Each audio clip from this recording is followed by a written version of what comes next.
Assalamualaikum warahmatullahi wabarakatuh. Halo teman-teman, kembali lagi dengan saya Rosiana Zulfa dari kelas 11 TKJ 1 yang bersekolah di SMKN 1 Majalengka. Nah, di sini saya akan melanjutkan bab yang selanjutnya yaitu DHCP dan ARP.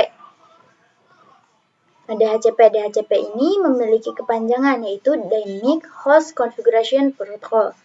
DHCP merupakan service yang digunakan untuk mempermudah distribusi IP address dalam satu jaringan. DHCP running dalam satu broadcast domain.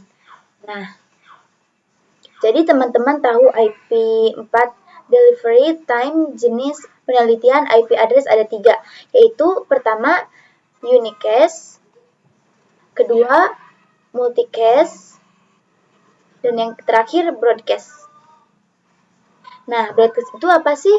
Nah, jadi misal terdapat satu switch lagi yang dimana switch-nya itu memiliki jaringan LAN-nya tersendiri. Nah, yang dimaksud dengan broadcast domain itu, jadi ketika suatu PC ingin komunikasi dengan PC lainnya dan ingin merupakan awal komunikasi yang sudah terjalin, maka switch akan melakukan eksperimen ke semua PC yang ada.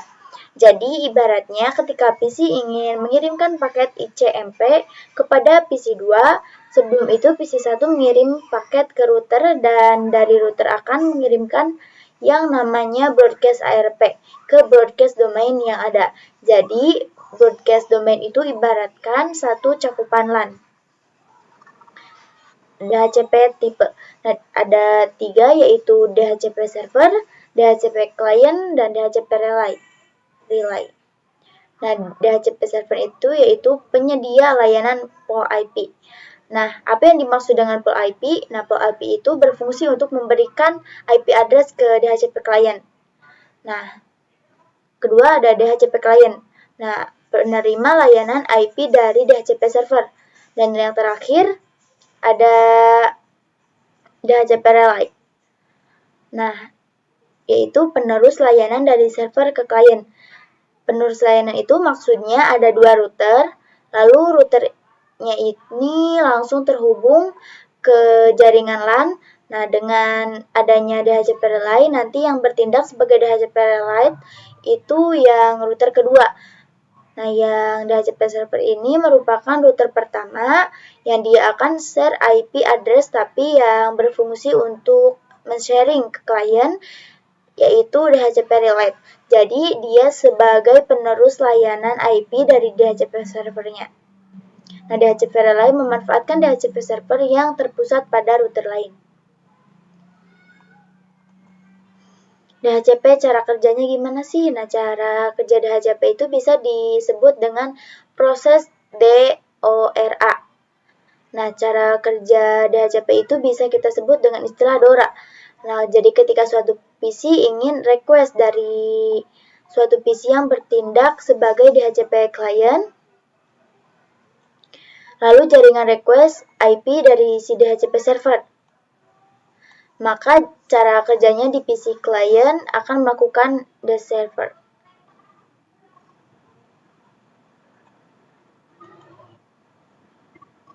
Lalu konsep ARP.